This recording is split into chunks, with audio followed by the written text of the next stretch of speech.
Hello. This episode we are going to see something called as attention grabbers. Now what are these? So whether you are a teacher in a class, whether it is an online class or an offline class, you generally see that the children are not focused enough and you want their attention, or maybe you've given them some activity and now you want to move on to the next activity. So you need their attention because you have to give them those instructions. So in such cases, we use what is called as an attention grabber, and these can be used, as I told you, across the grades. And in fact, this works beautifully even for your higher grades of 9th, 10th, 11th and 12th too. So let's see what these attention grabbers are. It could be as simple as you take a bell, or you have a ruler, or you have something which is metallic, and then you make noise like... Immediately the children are actually doing their work. Right now it's an online session, so they are doing their work in their homes, and then suddenly when they hear this sudden noise, they look at the screen. So you got their attention. So that could be one. It could be a bell for the little ones. You could use something like a bell and things like that. The other thing which I really enjoy, the next few things which I'm going to be mentioning, is where you are going to say something and the class will repeat that. Obviously, this is something which you will have with a little amount of practice. So you will tell them, suppose you hear me say, class, class, and I stop, you should say, yes, yes. So the children will get used to that, and the next week onwards or the next class onwards, you can have this as an attention grabber.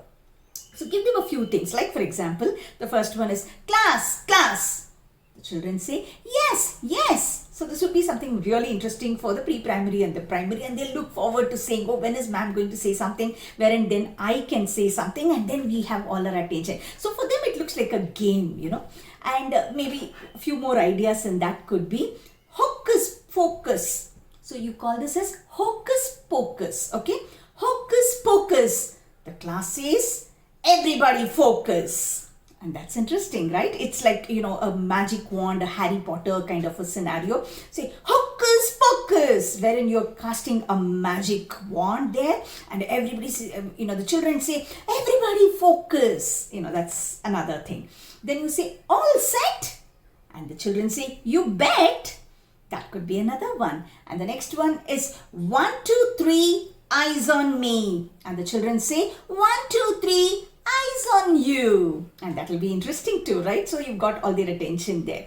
The next set of things is, as I told you, these are more on the listening, because today we are doing a lot with online sessions. So listening is something which is very important. And when you create some kind of a difference in the regular structure when you're giving them instructions or teaching, they immediately understand that this is an attention grabber and look forward to what's going to happen next in terms of what are the instructions you're going to give, or what is the next game that's going to be played, or what's the next topic that's going to be dealt with, or are we going to do a worksheet, etc.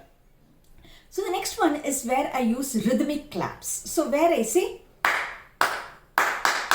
and everybody across sitting in their homes will repeat the same. So you can create variations in your rhythmic clap. The other one which is really interesting, and this is beautiful for the little ones, they really enjoy, I call this the fizz clap. So it goes something like this. Shh. So the children also repeat that. So make sure that you teach them first and then you do. And the moment you start doing it, they will start doing it along with you. So let's try this out.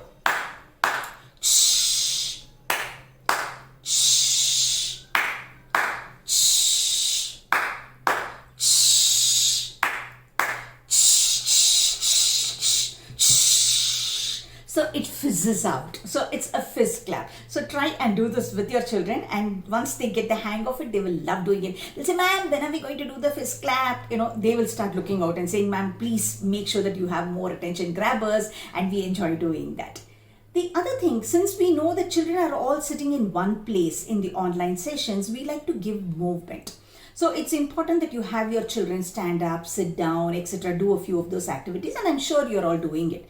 You can incorporate that like an attention grabber too. You can just say, today's word is butterfly.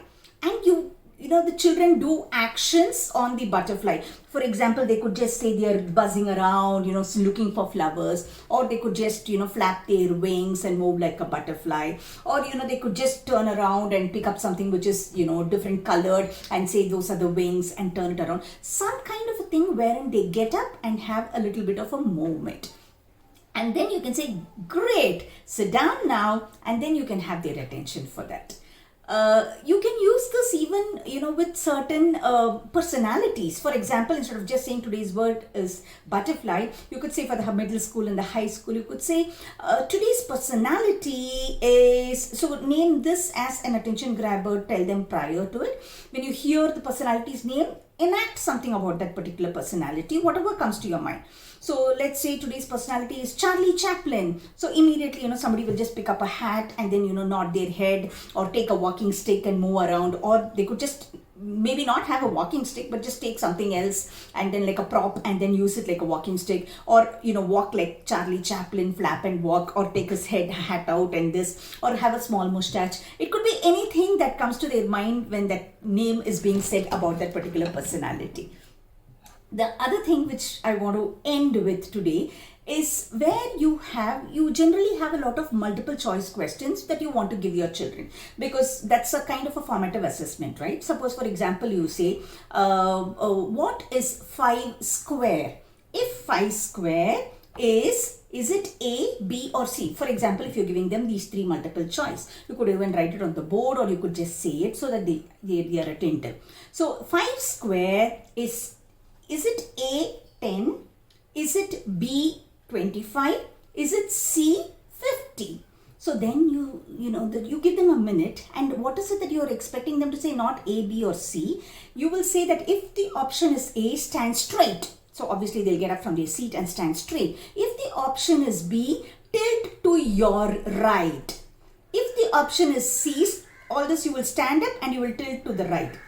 If the option is C, you will stand up and you will tilt towards your left. So then the children will say, okay, yes, 5 square is 5 multiplied by 5 is 25, and ma'am said B option is 25. So the child will stand up and tilt to his or her right.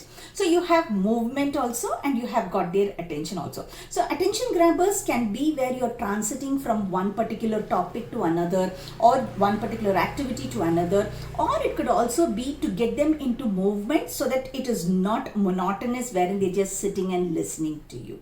So try these attention grabbers and let me know how it worked in your classrooms. Thank you so much.